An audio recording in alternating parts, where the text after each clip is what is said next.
Insolvency and bankruptcy code jurisdiction இருக்குது. மற்ற கோர்ட்ஸில் இதை ஃபைல் பண்ண முடியாது.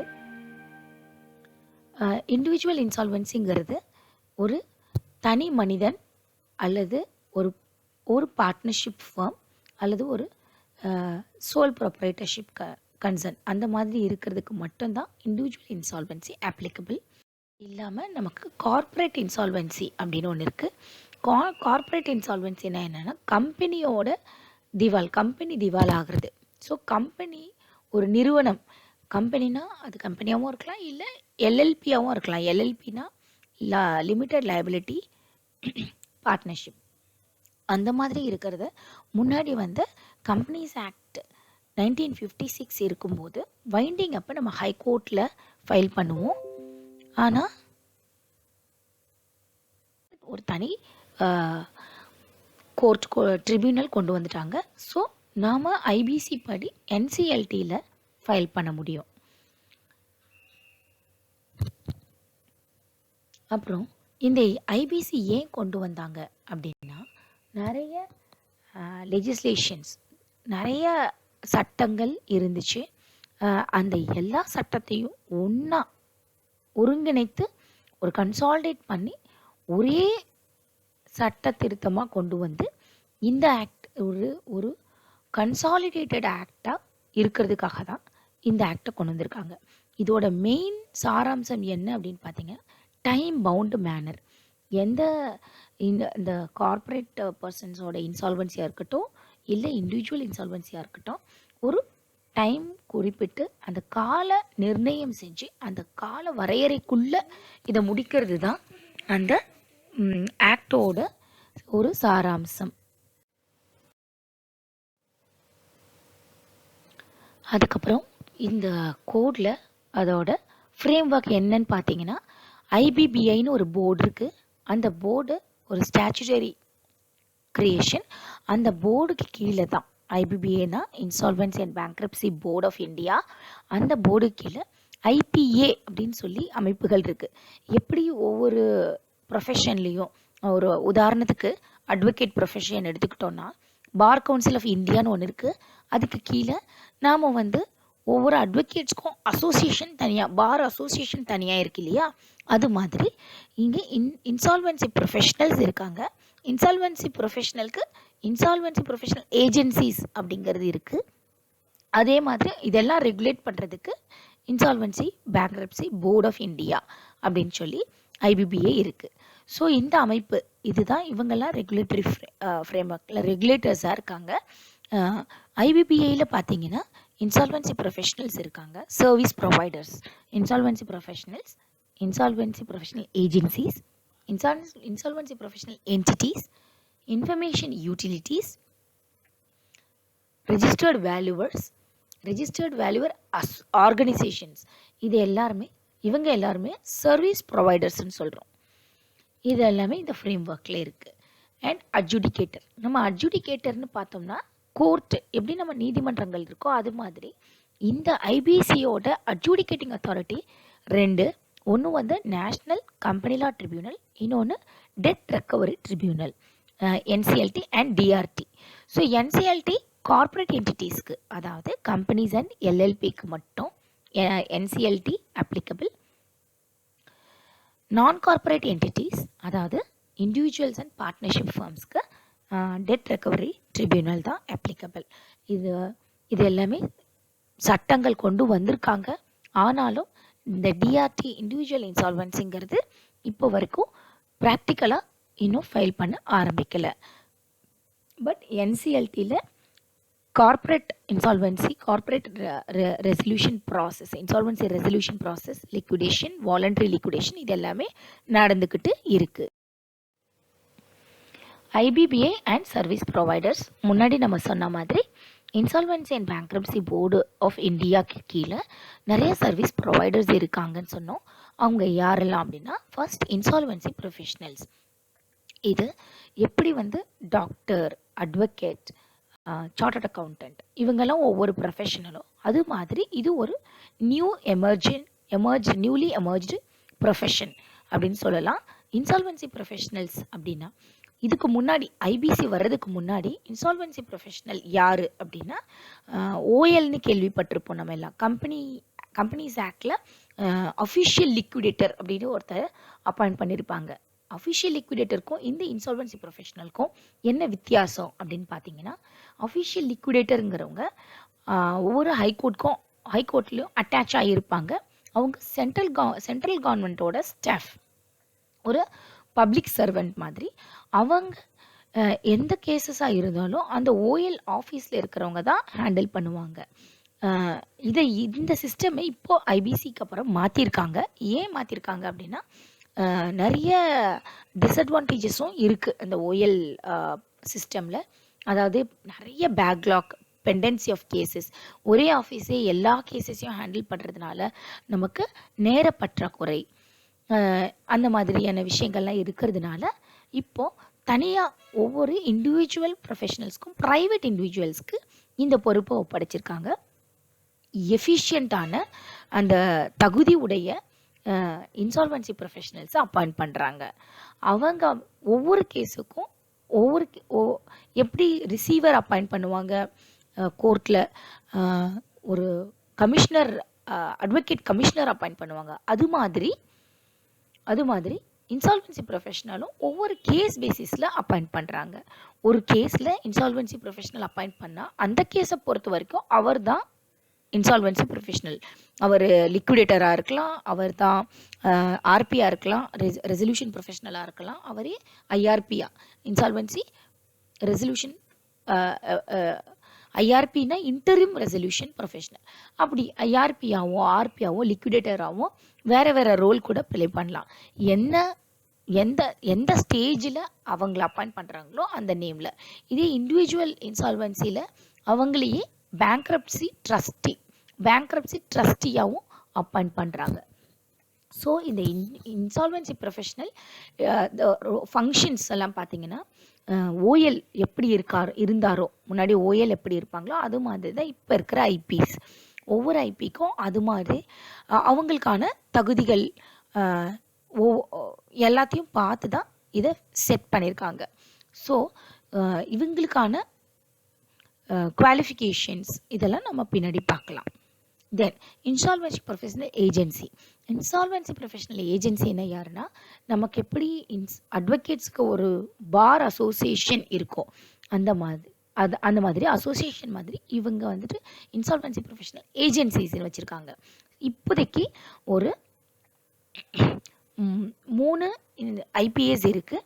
ஃபஸ்ட்டு ஒன்று ஐசிஏஐயோட, அதாவது institute of chartered accountant of India, அவங்களோட இன்சால்வன்சி ஏஜென்சி, அதாவது IIIPன்னு சொல்லுவாங்க. அது IIIPA, அதாவது இன்ஸ்டிடியூட் ஆஃப்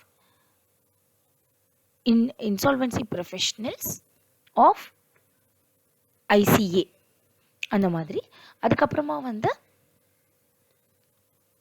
நெக்ஸ்ட்டு ஐசிஎஸ்ஐ நீங்கள் கேள்விப்பட்டிருப்போம். அதாவது institute of chartered accountant, institute of company secretaries of India, ICSI. அவங்க ஒரு ஐபிஏ ஆரம்பிச்சிருக்காங்க. ஸோ அது ஐசிஎஸ்ஐ ஐஐபி, அவங்களும் ஐபிஏவாக ஆக்ட் பண்ணுறாங்க. அதுக்கப்புறம் காஸ்ட் அக்கௌண்டன்ட் ஆஃப் இந்தியா இருக்கு இல்லையா, institute of cost accountant of India. அந்த காஸ்ட் அக்கௌண்டன்ட் ஆஃப் இந்தியா இருக்குது, அவங்களும் காஸ்ட் அக்கௌண்டன்ட்ஸ் இந்தியா, அவங்களும் ஒரு ஐபிஏ வச்சுருக்காங்க. ஸோ இந்த 3 ஐபிஏஸும் ஒன்றா சேர்ந்தும் நிறைய ஆக்டிவிட்டீஸ் எல்லாம் என்கேஜ் பண்ணுறாங்க, அவங்களோட ப்ரொஃபஷனல்ஸை ட்ரெயின் பண்ணுறாங்க. இவங்களோட மெயின் ஒர்க் என்னென்னா, ஐபிஎஸ்ஸோட professional standards, code of ethics எல்லாம் க்ரியேட் பண்ணுறது, டெவலப் பண்ணுறது, அவங்கள ஃபஸ்ட்டு லெவல் ரெகுலேட்டராக இருக்கிறது. அதுக்கப்புறம் இன்ஃபர்மேஷன் யூட்டிலிட்டிங்கிறது எப்படி, நமக்கு ஒரு டேட்டா ரூம் மாதிரி, எல்லா ஃபினான்ஷியல் இன்ஃபர்மேஷன், இதுக்கு தேவையான எல்லா குரூஷியல் ஃபினான்ஷியல் இன்ஃபர்மேஷன் எல்லாத்தையும் ஸ்டோர் பண்ணி வச்சுக்கிற ஒரு டேட்டா ரூம் மாதிரி அவங்க ப்ரொவைட் பண்ணுறாங்க.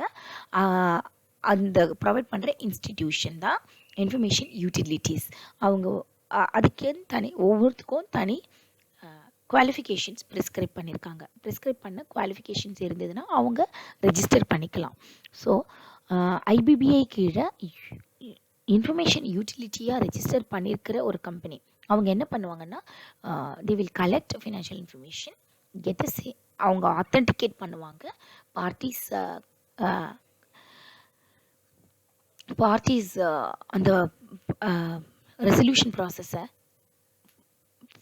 நடத்துறதுக்கு அதுக்கு ஆக்சஸ் கொடுப்பாங்க. இதெல்லாம் தான் அவங்களோட அதுக்கப்புறம் நாம் இன்சால்வன்சி ப்ரொஃபஷனல் என்டிட்டிஸ் எப்படி ஒரு லா ஃபார்ம்னு சொல்கிறோமோ ஒரு சிஏ ஃபார்ம்னு சொல்கிறோமோ அந்த மாதிரி இன்சால்வன்சி ப்ரொஃபஷனல் என்டிட்டிஸுங்கிறது ஒரு லா ஃபார்ம் மாதிரி, ஒரு இன்சால்வன்சி ப்ரொஃபஷனல்ஸோட ஃபார்ம் மாதிரி. அவங்க கம்பெனியாகவும் இருக்கலாம், பார்ட்னர்ஷிப் ஃபார்மாக இருக்கலாம், எல்எல்பியாக இருக்கலாம். பட் அவங்க அந்த என்டிட்டியை வந்து க்ரியேட் பண்ணுறதுக்குன்னு ஒரு சில க்ரைட்டீரியா வச்சுருக்காங்க. அவங்களோட டேர்ன் ஓவர் இவ்வளோ இருக்கணும் அப்படிங்கிற மாதிரி க்ரைட்டீரியாஸ்லாம் இருக்குது. அப்படி இருந்தாலும் இன்சால்வன்சி ப்ரொஃபஷனல் என்டிட்டிஸில் இருக்கிறவங்க அட்லீஸ்ட்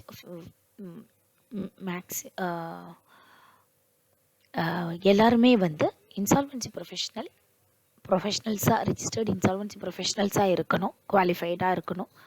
நான் இன்சால்வன்சி ப்ரொஃபஷனல்ஸ் ப்ராக்டிஸ் பண்ண முடியாது. அதுக்கப்புறம் ரெஜிஸ்டர்டு வேல்யூவர் ஆர்கனைசேஷனாக என்னென்னா அவங்க வந்துட்டு ஐபிபிஏயில் ரெஜிஸ்டர்டு வேல்யூவர் ஆர்கனைசேஷனாக ரெஜிஸ்டர் பண்ணியிருக்கணும். அவங்க எதுக்காக அப்படின்னா அந்த கம்பெனிஸ் தான் வந்து ரெஜிஸ்டர்டு வேல்யூவருக்கான code of ethics professional standards எல்லாம் கொண்டு வந்து டெவலப் பண்ணி அதுக்கப்புறம் அவங்கள ரெகுலேட் பண்ணுற ஃபஸ்ட் லெவல் ரெகுலேட்டராக இருக்காங்க. அதுக்கப்புறம் நம்ம ஃபைனலாக பார்க்க போகிறது ரெஜிஸ்டர்டு வேல்யூவர்ஸ்னால் யாருன்னா மோஸ்ட்லி நம்ம இந்த இன்சால்வன்சி ரெசல்யூஷன் ப்ராசஸ் எல்லாம் பார்க்கும்போது எல்லாருக்குமே இந்த வேல்யூவேஷன் ஆஃப் ப்ராப்பர்ட்டிஸ் இதெல்லாம் ரொம்ப அவசியம். ஒவ்வொன்றுத்துக்குமே அந்த தான் மெயின் இம்பார்ட்டண்ட் ஃபைல் டாக்குமெண்டேஷன். அந்த வேல்யூவேஷனை பேஸ் பண்ணி தான் ரெசல்யூஷனே நடக்கும். அதுக்கு என்ன ஐபிசி படி பார்த்தீங்கன்னா ஒன்ஸ் ஐஆர்பி அப்பாயிண்ட் பண்ணதுக்கப்புறம் அவர் வந்து என்ன பண்ணுவார், 2 சிஓசி கண்டக்ட் பண்ணுவாங்க. அந்த அண்ட் ஆர்ஓஸ் 2 ரெஜிஸ்டர்டு வேல்யூவர்ஸை அப்பாயிண்ட் பண்ணுவார். 2 ரெஜிஸ்டர்டு வேல்யூவர்ஸ் என்ன பண்ணுவாங்க அப்படின்னா அவங்களோட வேல்யூவேஷன் ரிப்போர்ட்ஸை சப்மிட் பண்ணுவாங்க. இது வந்து வேறு யாரும் கொடுக்க முடியாது. இந்த ஐபிபிஏ கீழே ரெஜிஸ்டர் பண்ணியிருக்கிற ரெஜிஸ்டர்டு வேல்யூவர்ஸாக கொடுக்கணும். இவங்களோட குவாலிஃபிகேஷன்ஸும் நம்ம அப்புறம் பார்க்கலாம். யார் இன்சால்வன்சி ப்ரொஃபஷனலாக ஆக முடியும் அப்படின்னா அவங்களுக்கான குவாலிஃபிகேஷன்ஸ் இருக்குது. இன்சால்வன்சி ப்ரொஃபஷனல் ஆகிறதுக்கு முன்னாடி நேஷ்னல் இன்சால்வன்சி எக்ஸாமினேஷன் ஒன்று சொல்லியிருந்தாங்க. இப்போ அது கிடையாது, அதனால் நம்ம அதை விட்டுடலாம். அதுக்கப்புறம் கடைசியாக பார்த்தீங்கன்னா 15 இயர்ஸ் எக்ஸ்பீரியன்ஸ் இருக்கிற chartered accountant or company secretaries or advocates அவங்களுக்கு வந்துட்டு லிமிட்டெட் பீரியட் ரெஜிஸ்ட்ரேஷன் ஒன்று கொடுத்துட்டு இருந்தாங்க. அவங்க எந்த எக்ஸாமும் எழுத வேண்டாம், 15 இயர்ஸ் எக்ஸ்பீரியன்ஸ் இருந்தால் போதும். At the time of commencement of this IBC அந்த டைமில் 15 இயர்ஸ் இருக்கிறவங்களுக்கு. பட் இப்போது அந்த லிமிட்டெட் பீரியட் ரெஜிஸ்ட்ரேஷன் ஸ்டாப் பண்ணிட்டாங்க. ஸோ இப்போ நம்ம அதையும் பார்க்க வேண்டாம். இப்போதைக்கு இருக்கிறது இந்த 2 நடுவில் இருக்கிற அந்த 2 குவாலிஃபிகேஷன் மட்டும்தான். அதில் யாரெல்லாம் ஒரு 10 இயர்ஸ் எக்ஸ்பீரியன்ஸ் இருக்கிற chartered accountant or 10 years experience இருக்கிற company secretaries or 10 years experience இருக்கிற அட்வொகேட்ஸ் இவங்க லிமிட்டட் இன்சால்வன்சி எக்ஸாமினேஷனில் அப்பியர் ஆக முடியும். லிமிட்டட் இன்சால்வன்சி எக்ஸாமினேஷனுங்கிறது ஒரு ஆன்லைன் எக்ஸாமினேஷன். ஐபிபிஐ போர்டு, அதாவது இந்த insolvency and bankruptcy board conduct பண்ணுறாங்க. அந்த எக்ஸாமை கிளியர் பண்ணால் அதுக்கப்புறம் இவங்க இன்சால்வன்சி ப்ரொஃபஷனல் ஆக முடியும். இந்த 10 இயர்ஸ் எக்ஸ்பீரியன்ஸ் இருக்கிற chartered accountant, cost accountant, company secretary, advocates இவங்க இல்லாமல் ஒரு நார்மல் பேச்சுலர் டிகிரி வச்சுருந்தாலும் ஒரு 15 இயர்ஸ் எக்ஸ்பீரியன்ஸ் இன் மேனேஜ்மெண்ட், அவங்களுக்கு மேனேஜ்மெண்ட்டில் 15 இயர்ஸ் எக்ஸ்பீரியன்ஸ் இருக்குது அப்படின்னா அவங்களும் இந்த லிமிட்டட் இன்சால்வன்சி எக்ஸாமினேஷனை எழுத முடியும். அவங்க அந்த எக்ஸாமை பாஸ் பண்ணிட்டாங்கன்னா அவங்களும் இன்சால்வன்சி ப்ரொஃபஷனல் ஆக முடியும். நெக்ஸ்ட்டு யார் ரெஜிஸ்டர்டு வேல்யூவர் ஆகலாம் அப்படின்னா ரெஜிஸ்ட்ரேஷன் அதுக்கு வேல்யூவேஷன் எக்ஸாம்னு சொல்லி ஐபிபிஐயில் கண்டக்ட் பண்ணுறாங்க. அதுவும் ஆன்லைன் எக்ஸாம் தான். அந்த எக்ஸாமை யார் பாஸ் பண்ணுறாங்களோ அவங்க ரெஜிஸ்டர்டு வேல்யூவர் ஆகலாம். இந்த ரெஜிஸ்ட்ரேஷன் இந்த வேல்யூவேஷன் எக்ஸாமை யார் எழுதலாம் அப்படின்னா, ஒரு போஸ்ட் கிராஜுவேட் படித்து 3 years எக்ஸ்பீரியன்ஸ் அதில் இருக்கிறவங்க பண்ண முடியும். இல்லைன்னா பேச்சுலர் டிகிரி பண்ணிவிட்டு அதில் 5 years எக்ஸ்பீரியன்ஸ் இருக்கிறவங்க இருக்க முடியும். எல்லா பேச்சுலர் டிகிரியும் கிடையாது, இதுக்குன்ட்டு ஒரு சில ஸ்பெசிஃபிக் டிகிரிஸ் கொடுத்துருக்காங்க. அவங்க மட்டும்தான் இந்த ரெஜிஸ்டர்டு பண்ண முடியும். அண்ட் நாம் நெக்ஸ்ட்டு அட்ஜுடிகேட்டிங் அத்தாரிட்டிஸ் பார்க்கலாம். ஐபிசியில் பார்த்தீங்கன்னா 2 அட்ஜுடிகேட்டிங் அத்தாரிட்டிஸ் இருக்காங்க. ஒன்று என்சிஎல்டி, இன்னொன்று டிஆர்டி. என்சிஎல்டியில் corporate companies limited liability partnership, அவங்க அந்த கார்ப்பரேட் என்டிட்டிஸை மட்டும் அதோட இன்சால்வன்சியை மட்டும் டீல் பண்ணுறாங்க. இன்கேஸ் என்சிஎல்டியில் ஆர்டருக்கு மேலே அப்பீல் போகணுன்னா என்சிஎல்ஏடிக்கு போகலாம். என்சிஎல்டிங்கிறது எல்லா ஸ்டேட்லேயும் ஒரு பிரான்ச் இருக்குது. அது மாதிரி என்சிஎல்ஏடிங்கிறது டெல்லியில் மட்டும்தான் இருக்குது, அப்பலட் போர்டு. ஸோ இப்போது என்சிஎல்டிக்கு மேலே அப்பீல் போகிறதா இருந்தால் என்சிஎல்ஏடியில் தான் ஃபைல் பண்ண முடியும். அதுக்கு மேலே அப்பீல் போகிறதா இருந்தால் சுப்ரீம் கோர்ட்டுக்கு போகலாம். இதே மாதிரி partnership firms and individuals sole proprietorship concern இவங்களோட இன்சால்வன்சி ப்ராசஸ்ஸு, பேங்க்ரப்சி ப்ராசஸ்ஸை டிஆர்டி மட்டும்தான் டீல் பண்ண முடியும். அவங்களுக்கு மட்டும்தான் ஜூரிஸ்டிக்ஷன் இருக்குது. டிஆர்டிலேருந்து ஏதாவது அப்பீல் போகிறதா இருந்தால் டிஆர்ஏடியில் ஃபைல் பண்ணலாம். டிஆர்ஏடிக்கு அப்புறமா அப்பீல் ஃபைல் பண்ணுறதா இருந்தால் சுப்ரீம் கோர்ட்டில் தான் ஃபைல் பண்ண முடியும். ஹைகோர்ட்டு இந்த ஃப்ரேம் ஒர்க்கில் இல்லை. ஆனாலும் எப்போல்லாம் ஃபண்டமெண்டல் ரைட்ஸ் வயலேட் ஆகுதோ அப்போது நம்ம 226 கான்ஸ்டியூஷனல் ரைட்ஸ் வயலேட் ஆகும்போது ஆர்டிகல் 226 இன்வோக் பண்ண முடியும். ஸோ ரிட் ஜூரிஸ்டிக்ஷன் இருக்கும்போது அந்த ரிட் ஜூரிஸ்டிக்ஷனில் நாம் ஏதாவது சேலஞ்ச் பண்ணுறதா இருந்தால் அதுக்கு மட்டும் ஹைகோர்ட்டில் ஃபைல் பண்ணலாம். மற்றபடி ஹைகோர்ட்டுக்கு ஜூரிஸ்டிக்ஷன் கிடையாது.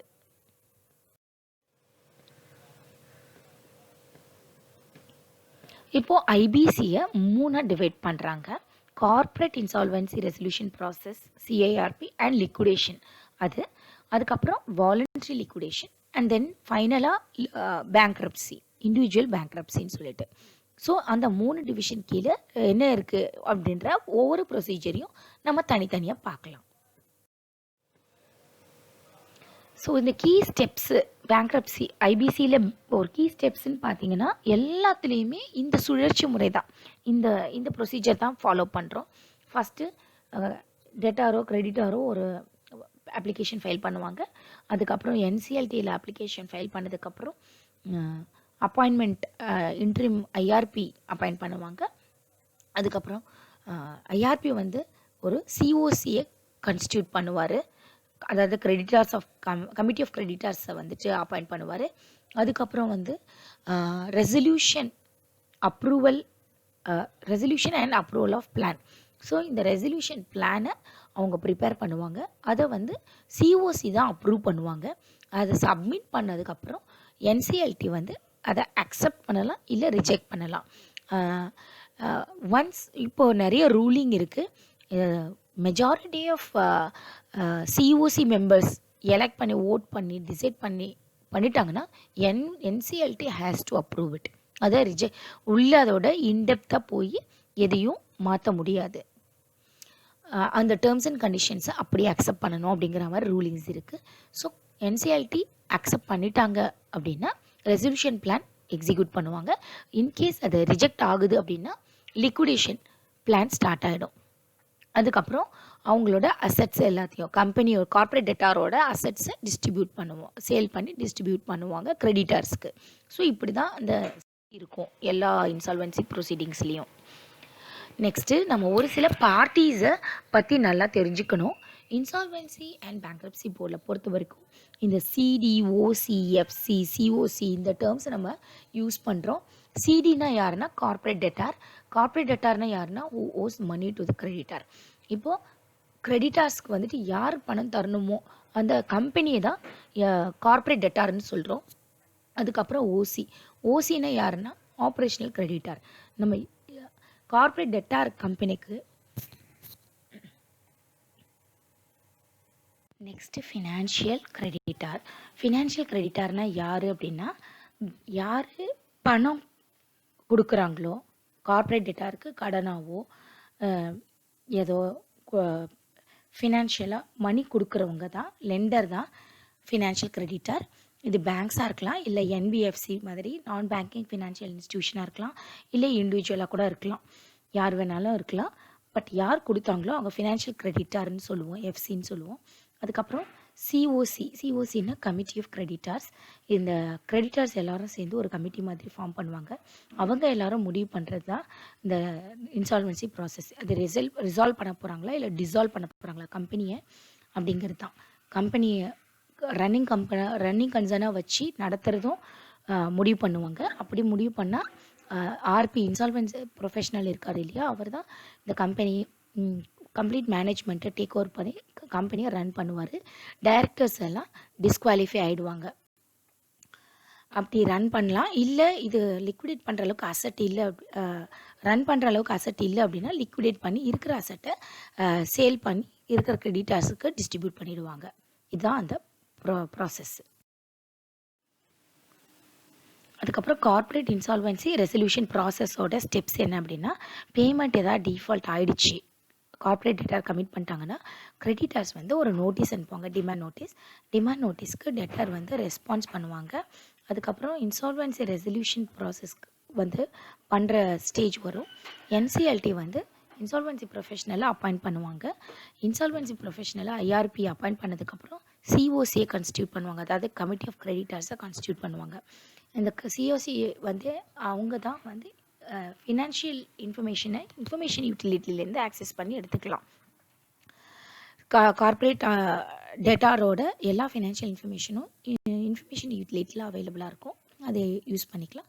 அதுக்கப்புறம் இன்சால்வன்சி பிளானு, ரெசல்யூஷன் பிளானை அவங்க ஃபார்முலேட் பண்ணுவாங்க. அதுக்கப்புறம் இன்சால்வன்சி ரெசல்யூஷன் பிளானை வந்து என்சிஎல்டி கிட்ட சப்மிட் பண்ணுவாங்க. என்சிஎல்டி சிஓசி ஓட் பண்ணி அந்த அப்ரூவ் பண்ண அந்த பிளானை வந்து என்சிஎல்டி அக்செப்ட் பண்ணும்.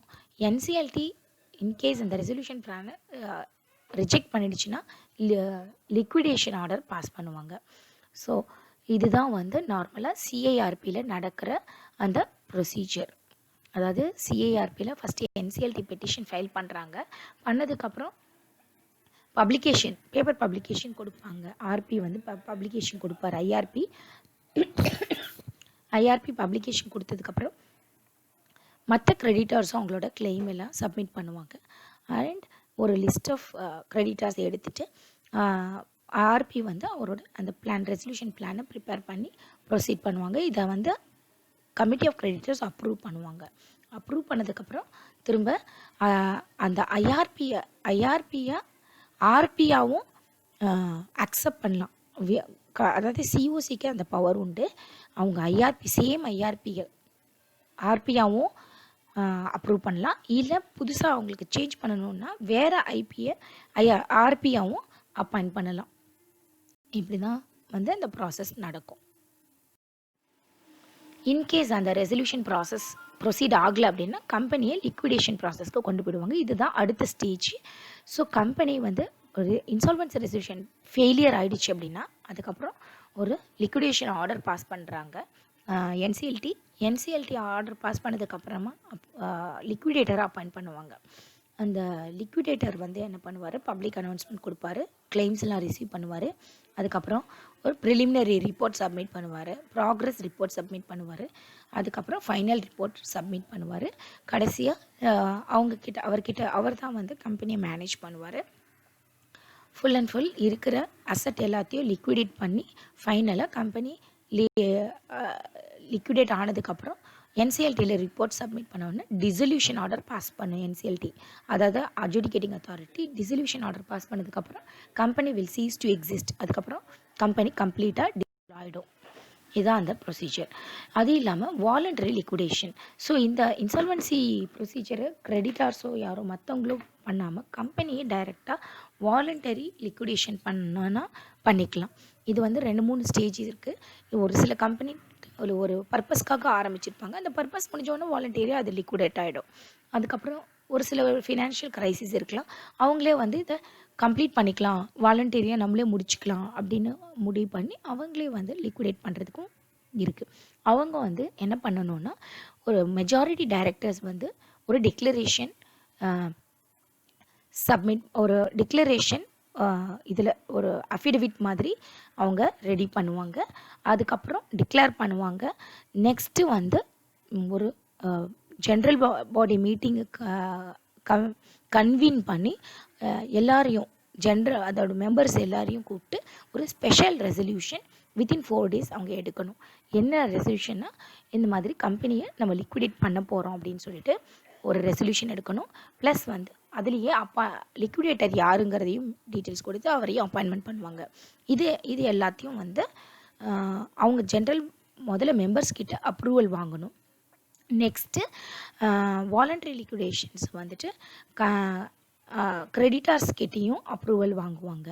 But still voluntary liquidation proceedings in respect of company should be deemed to have comments from the date of passing of resolution. என்னைக்கு அந்த ரெசல்யூஷன் பாஸ் பண்ணுறாங்களோ அந்த டேட்லேருந்து கமெண்ட்ஸ் ஆனதை இதை கன்சிடர் பண்ணிப்பாங்க. அதுக்கப்புறம் கம்பெனி என்ன பண்ணணும்னா, ஆர்ஓசிக்கும் ஐபிபிஐக்கும் வித்தின் 7 days அந்த ரெசல்யூஷன் பாஸ் பண்ணதுலேருந்து 7 நாளுக்குள்ளே அவங்க நோட்டிஃபை பண்ணணும். இந்த மாதிரி நாங்கள் கம்பெனியை லிக்விடேட் பண்ண போகிறோம்னு சொல்லிட்டு அந்த காப்பி ஆஃப் டிக்ளரேஷன் எல்லாத்தையும் அனுப்பணும்.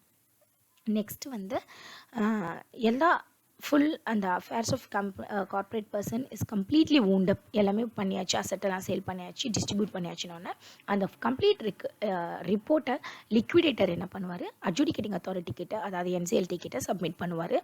அவங்க அந்த ரிப்போர்ட் எல்லாத்தையும் பார்த்துட்டு அதுக்கப்புறம் ஒரு டிசல்யூஷன் ஆர்டர் பாஸ் பண்ணுவாங்க.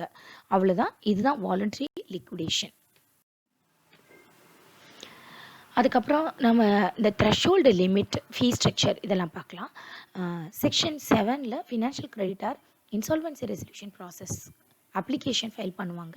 அந்த அப்ளிகேஷனுக்கு காஸ்ட் பார்த்தீங்கன்னா, ஃபீ பார்த்தீங்கன்னா 25,000. அதே மாதிரி ஆப்ரேஷனல் கிரெடிட்டார் அப்ளிகேஷன் ஃபைல் பண்ணாங்கன்னா அந்த அப்ளிகேஷனோட ஃபீ வந்து பார்த்தீங்கன்னா 2,000 rupees. அதுக்கப்புறம் இன் அப்ளிகேஷன் ஃபார் கார்ப்பரேட் அப்ளிகண்ட் கூட அவங்களோட சிஐஆர்பி ப்ரொசீடிங்ஸை இனிஷியேட் பண்ண முடியும். அதோட காஸ்ட்டு 25,000 rupees. அதுக்கப்புறம் இப்போ மினிமம் டிஃபால்ட், அதாவது எவ்வளோ அமௌண்ட் டிஃபால்ட் இருந்தால் இந்த ப்ரொசீடிங்ஸை இனிஷியேட் பண்ணலாம் அப்படிங்கிறது தான் இது. நம்ம கோர்ட்லலாம் பெக்யூனரி ஜூரிஸ்டிக்ஷன் சொல்லுவோம். அந்த மாதிரி ஐபிசியோட பெக்யூனரி ஜூரிஸ்டிக்ஷன் தான் இந்த மினிமம் டிஃபால்ட் அமௌண்ட். இது வந்து 1 crore rupees. இப்போதைக்கு 1 crore rupees. முன்னாடி இது வந்து 1 lakh rupees தான் இருந்தது. அதாவது March 24th 2020 அது அந்த டேட்டில் 24th March அன்னைக்கு ஒரு நோட்டிஃபிகேஷன் வந்துச்சு. அதுக்கு முன்னாடி வரைக்கும் 1 lakh இருந்து 1 crore கவர்மெண்ட் என்ஹான்ஸ் பண்ணியிருக்கு. இது இல்லாமல் ஒரு சில அமெண்ட்மெண்ட்ஸ் இருக்குது. முக்கியமான அமெண்ட்மெண்ட் என்னன்னு பார்த்தீங்கன்னா செக்ஷன் 10A, அதாவது March 25th 2020 அந்த டேட்லேருந்து நெக்ஸ்ட் ஒரு 6 monthsக்கு இந்த ஐபிசியில் இந்த இனிஷியேட் பண்ணுற அப்ளிகேஷன் இனிஷியேட் பண்ண முடியாதுன்னு சொல்லி சஸ்பெண்ட் பண்ணி வச்சுருக்காங்க. அதுதான் இந்த அமெண்ட்மெண்ட்டு. அதாவது 25th Marchலேருந்து வரப்போகிற ஒரு 6 months வரைக்கும் என்ன டிஃபால்ட் கமிட் பண்ணாலும் இன்சால்வன்சி ப்ரொசீடிங்ஸ் இனிஷியேட் பண்ண முடியாது. இது எதுக்காக அப்படின்னா, ஆல்ரெடி இந்த COVID-19 இந்த கொரோனா வைரஸ் ஸ்ப்ரெட் ஆகிறதுனால, இந்த பேண்டமிக் இருக்கிறதுனால ஆல்ரெடி நிறைய சஃபர் ஆகிட்டுருக்காங்க எல்லாரும். ஒர்க்கர்ஸ்லேருந்து, எம்ப்ளாயர்ஸ்லேருந்து, கம்பெனிஸ்லேருந்து எல்லாருமே சஃபர் ஆகிட்டுருக்காங்க. இதில் திரும்பி அட்ஜுடிகேஷன் சொல்லி இவங்களுக்கு ப்ரொசீடிங்ஸ் எதுவும் இனிஷியேட் பண்ண வேண்டாங்கிறதுனால எந்த ப்ரொசீடிங்ஸும் இருக்கக்கூடாதுன்னு சொல்லி இதை சஸ்பெண்ட் பண்ணி வச்சுருக்காங்க நம்ம இந்தியன் கவர்மெண்ட். இப்போது அப்ளிகேஷன் பார்த்தீங்கன்னா 21 மார்ச் வரைக்கும், மேக்ஸிமம் 12 மந்த்ஸ் தான் இதை எக்ஸ்டெண்ட் பண்ண முடியும்.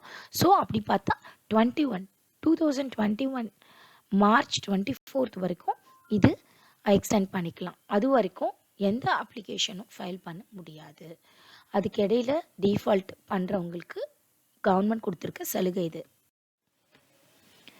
அதுக்கப்புறம் இன்சால்வன்சி அண்ட் பேங்க்ரப்சியில் 3 ஸ்டேஜ், அதாவது இந்த பேங்க்ரப்சி இண்டிவிஜுவல் பேங்க்ரப்சிலேயே 3 ஸ்டேஜாக இருக்குது. ஃபஸ்ட்டு ஸ்டேஜ் ஃப்ரெஷ் ஸ்டார்ட்னு சொல்கிறாங்க. அப்புறம் செகண்டு இண்டிவிஜுவல் இன்சால்வன்சி, அதுக்கப்புறம் பேங்க்ரப்சி. ஃப்ரெஷ் ஸ்டார்ட் யாரெல்லாம் பண்ணலாம் அப்படின்னு சொல்லி அதுக்கு ஒரு எலிஜிபிலிட்டி க்ரைட்டீரியா இருக்குது. அதெல்லாம் என்னன்னு பார்க்கலாம்.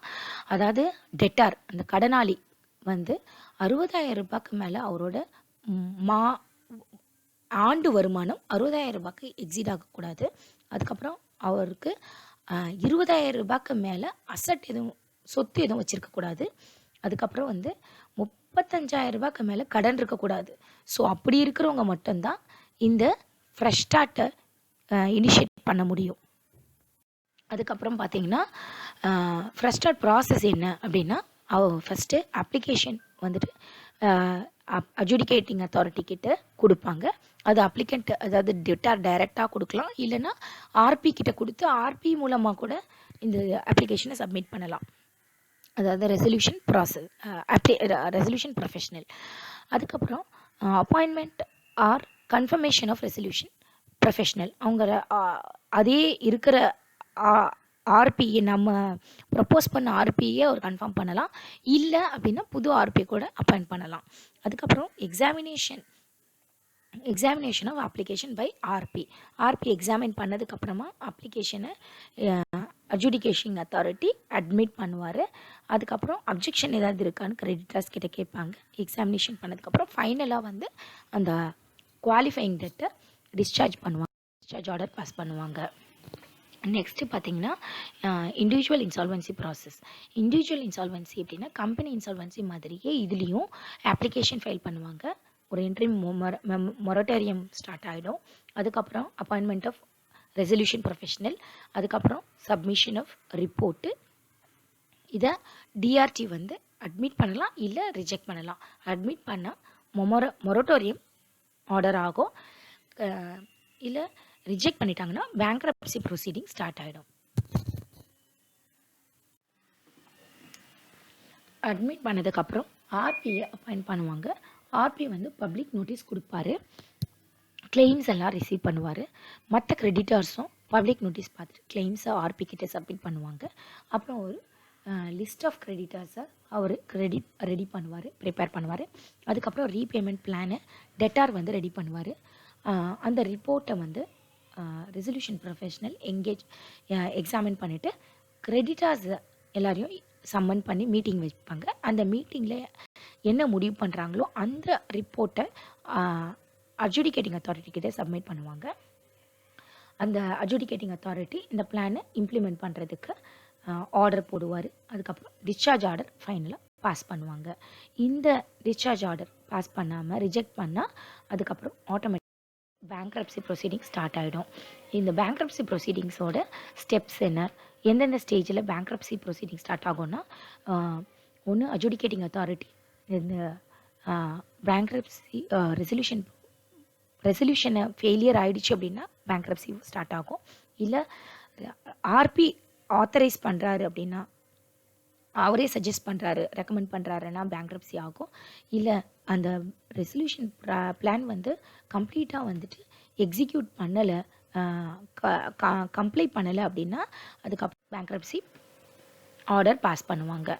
இதில் பேங்க்ரப்சி ஆர்டர் என்ன ப்ராசஸ் அப்படின்னா, ஸ்டெப்ஸ் அப்படின்னா பேங்க்ரப்சி அப்ளிகேஷன் ஃபைல் பண்ணுவாங்க.